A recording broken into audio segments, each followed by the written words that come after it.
Only Fangs, a group of internet micro celebrities, and some of them just straight up celebrities, were raiding. And there was a DDoS attack, a distributed denial of service, meaning that you are going to have a hard time getting service from Blizzard's servers. So, what happened? They had a lot of their characters die, and they were knocked out of their game clients, unable to communicate with the game servers. And so, through no actions of their own in game, they had practically their whole raid team get killed.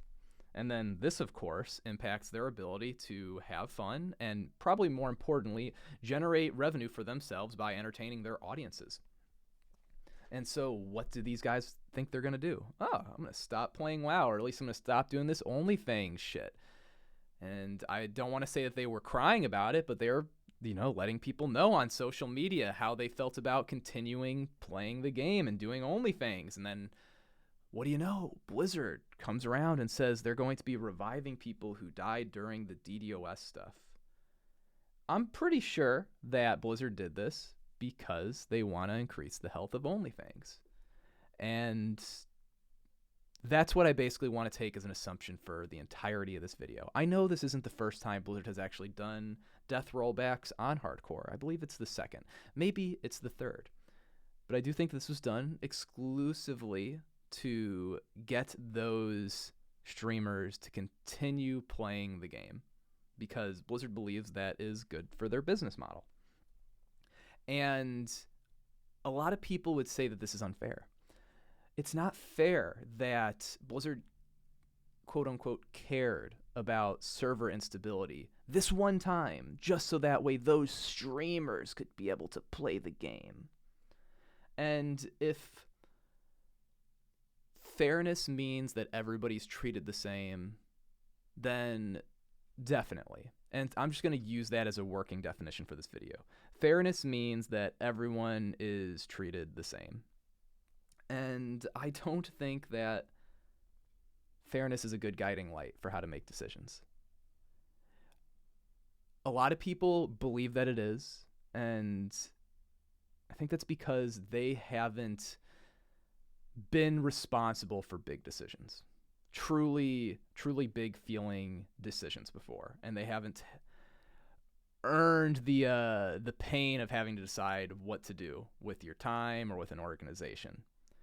If the way you live your life is you went to college because everyone said you should, and you got a degree because everyone said you should, and then you applied to like 150 jobs, and you got a job, you got maybe 5 interviews or something, then you got like 1 job offer, and then you decide like, I'm going to work at this place.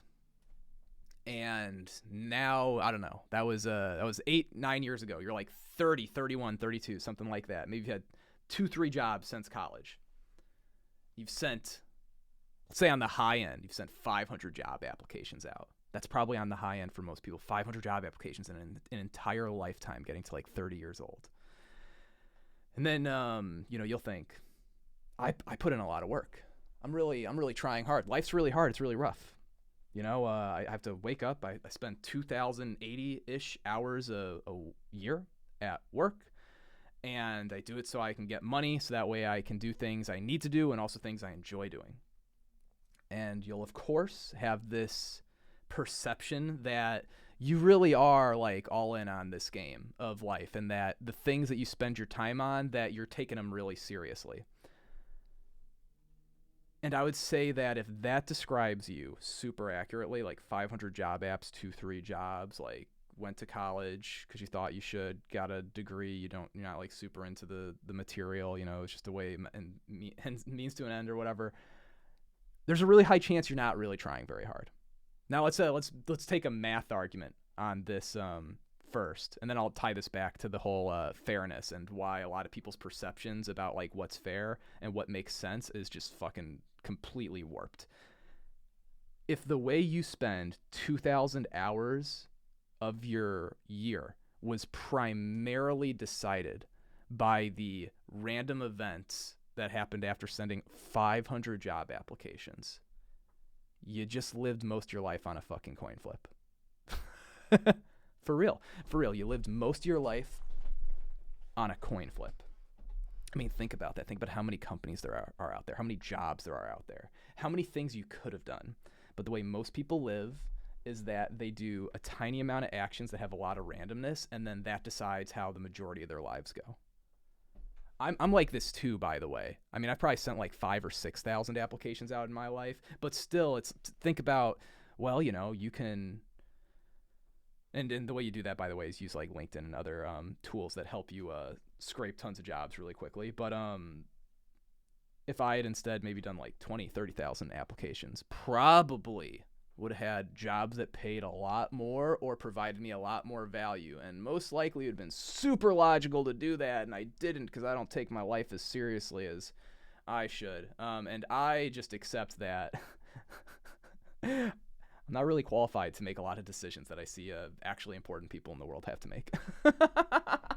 And but people play World of Warcraft, and they'll be like us. They're flying by the seats of their pants. They have a very simple life. It might feel very stressful, but of course, like your mind's like built to make the things that are immediately around you appear very, very, very important and dangerous. So that way you take action and you do things. And then you play World of Warcraft, and to you the very, very, very important things like, oh God, it's so stressful. I have to show up to raid on time. Or like 10 minutes late at most. That's most people playing World of Warcraft. They're in a casual environment, whether it's a pug or a guild raid, and the level of responsibility that they have in the game is, I have to show up to raid and not be more than like 20 minutes late. And that's it. That's not even consumes, know the bosses, like enchants, fucking, world buffs. It's not that. It's not even that. It's just simply, I gotta make it to raid. And that feels like a big burden to a lot of people who play the game. And then they're approaching the way Blizzard makes decisions through this incredibly distorted fucking lens of reality when they're thinking about the game. It is such a burden to have to show up to raid with people. And then they're trying to think about, like, how should Blizzard be making decisions? That's fucking bananas. It's the same shit with, if you've never ran a guild, you've never been an officer in a guild, you've never been a raid leader, you've never been on a loot council, you've never been in charge of maybe a sports team or some other kind of group activity. Maybe it would even count if you were like the guy who organized parties in college. Like that could even work. Depends on how serious the party is. If you've never done stuff like that before, you haven't managed people or systems at work, you play World of Warcraft, like probably you have fucking zero ability to see why things should go one way or another. But it's not going to feel like it. And that's Reddit. You go on the World of Warcraft fucking subreddit, and you just see people saying shit that makes no fucking sense. Like, they are not thinking at all. Fucking no thoughts, head empty. Crazy fucking shit. All the time. That just defies reason.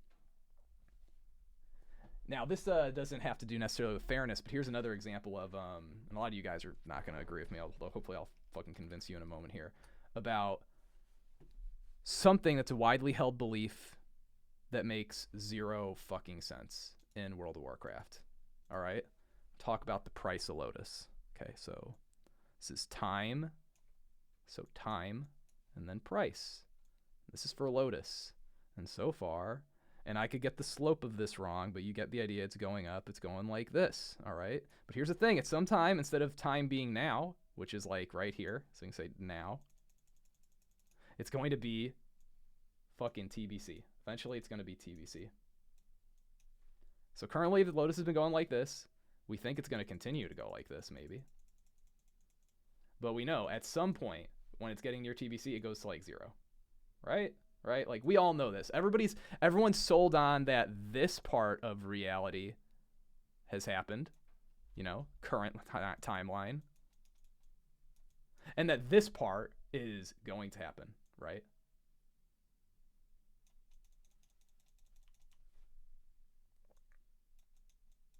Of course.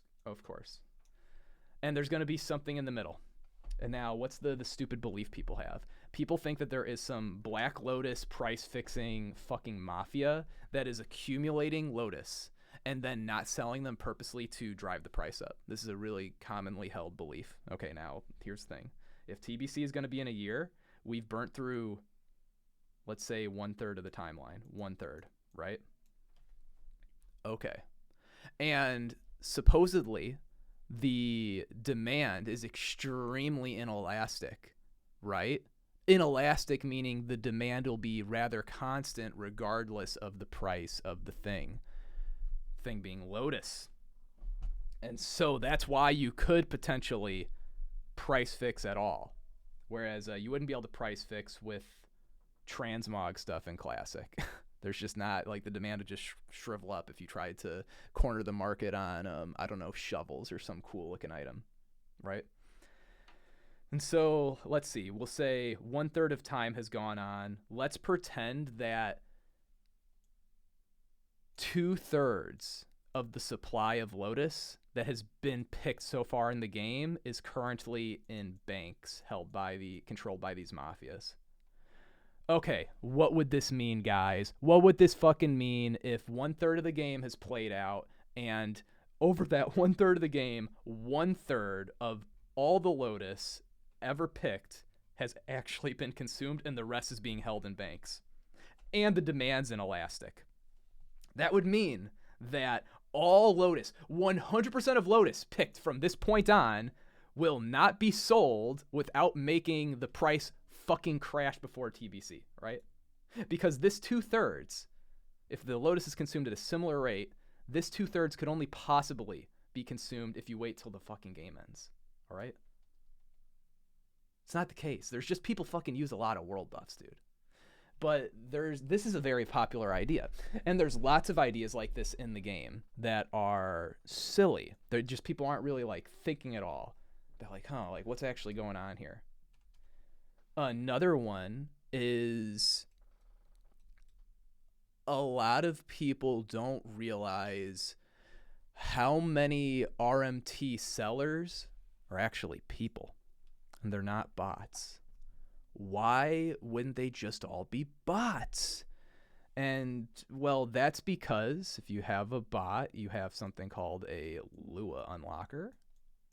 This lets you basically ask the game client for data it's not supposed to give you, but the game client, of course, has it. And then this hooks into the bot, which actually controls your character. And then the bot hooks into the game client. Okay? So the bot then, and the bot can do this in a couple ways. It can go in through the side of the game client and like hack it to move your shit around, or it can use like the keyboard inputs. So it can be like, this is like keyboard here, keyboard mouse, and this is like hack, taking the side channel. And then the Lua unlocker, it's straight hacking the thing, so it's just fucking hacking. All right, yeah. So why aren't people, why isn't all the gold farming done by bots? This fucking Lua unlocker thing, this is an insane piece of technology. This is expensive. You have to rent this from people. So that's a cost. The bot, this is honestly probably not all that hard to make. Not to say it's easy or that I could do it, but it's probably not really all that hard to make because it has a lot of things it depends on that don't change, unlike the Lua unlocker, which depends tightly on the way the client is implemented. Okay? And so, but you do need to pay for it. So you have to pay for the bot and the Lua unlocker. And I don't know, I haven't fucking botted since I was like 12 years old. But back then it was like pretty expensive. It was like fucking, I mean, for a 12-year-old felt expensive, like $20 a month. I don't know. And Lua unlockers, I did check this out. These are like 15 to like 50 a month for a license per account, okay? The Lua unlocker is fucking per account. So if you want to run a bot farm, you pay the subscription, which I believe now you can't get them cheaper very easily. So 15 for the game, like fucking, I don't know, 15 for the Lua unlocker, and we'll say, I don't know, say 15 for the bot. Now let's add in one more variable. Let's say that there's some, you don't have a way to sell the gold. All right. So what's that mean? Okay, so you have $45 a month in costs to bot, plus you lose a lot of percent margin because you're not actually a person who owns a marketplace or has an audience to purchase gold. And so if, let's say, you get wholesale rates, this is very common for things, 50%. You sell gold, you get to keep 50% of it because the rest goes to the person who's actually getting the customers. Your bot needs to generate fucking $90 a month in gold to break even. So most individuals who are RM tiers, like number wise, maybe not literal gold wise, but like number wise, most RM tiers are not using bots. They're not. This is complicated, this business venture of like, how am I going to, I have to like pay for all these things and have like a gajillion of them running and find out how to move the gold at a rate where I don't have to get either do the wholesaler rate or get my own customers. Like these are all like variables that fuck each other up. You make more gold, you have to do more sales. More sales makes it so that like you want to do this fucking shitty wholesaler thing more, where you don't have to do any work getting the customers. But this is very uncommon that people think this, because they just don't think fucking clearly about anything.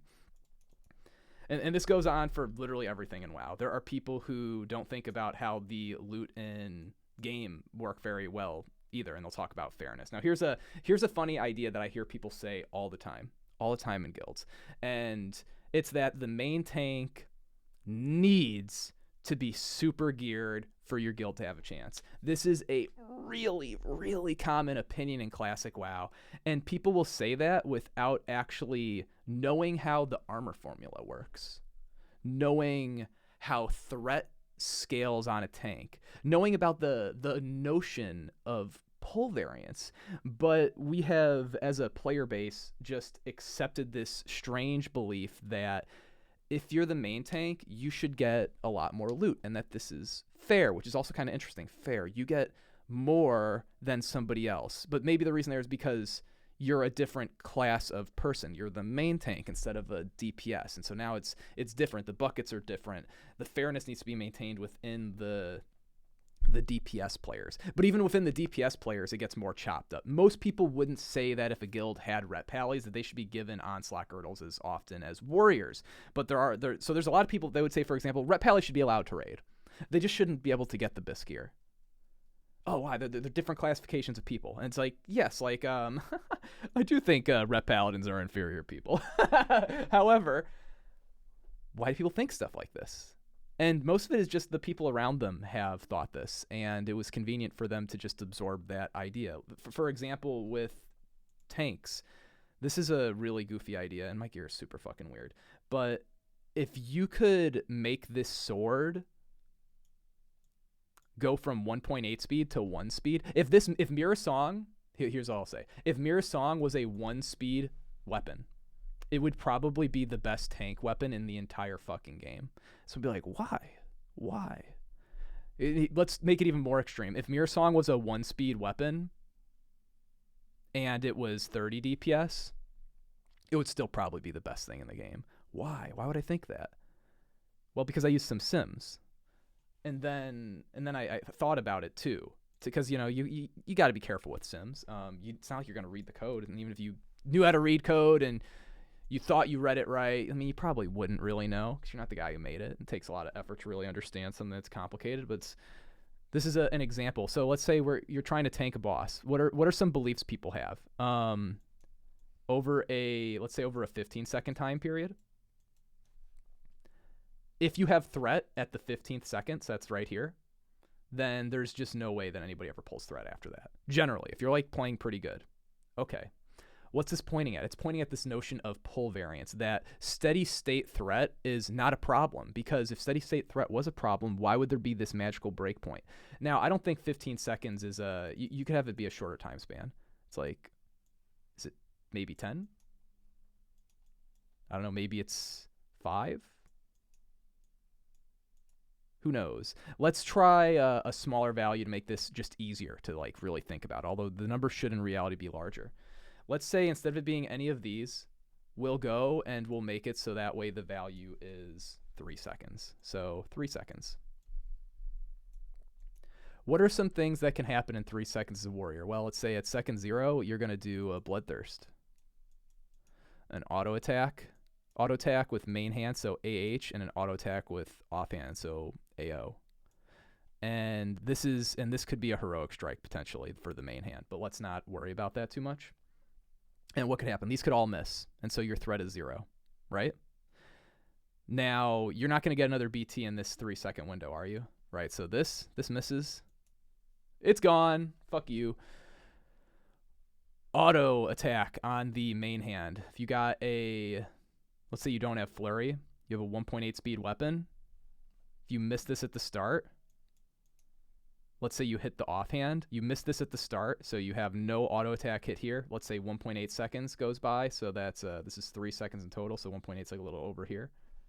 I'll delete the 3 to make this a little easier for you to think about, but then we go, say at 1.8, finally it hits. Right? Well, this hit there, and then the regular auto attack hit there too. So far at 1.8 seconds, what's our total threat equal to? Well, we have auto attack offhand. That happened right at the start. That's why I don't have that crossed out. Then we have auto attack main hand. That happens here, and then another auto attack offhand happens here. You get no other chances to act before the 3rd second elapses. Is this enough threat to keep threat on your highest DPS warrior?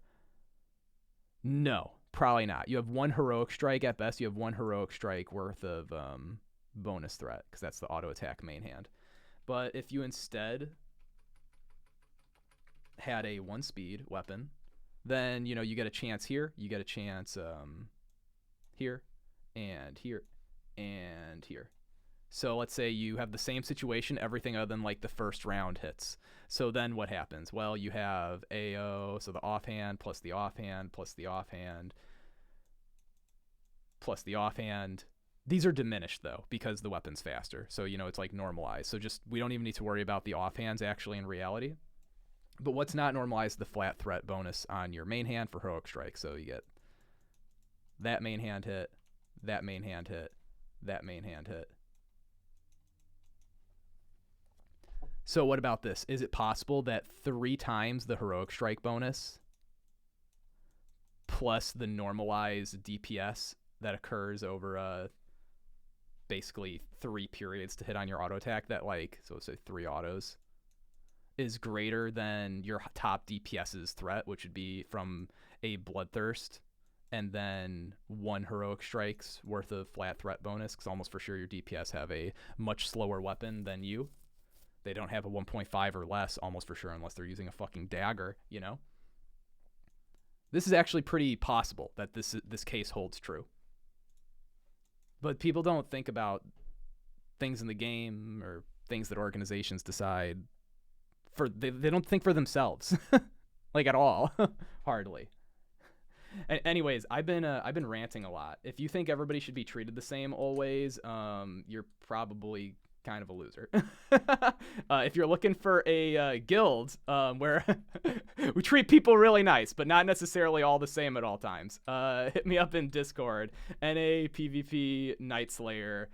I pretty much only need warriors, but I don't know. I mean, you can hit me up no matter what class you are. If you're a meme spec, there's no way I'll raid with you, but we can still be friends. Catch you later, guys. Thanks for listening. See you around.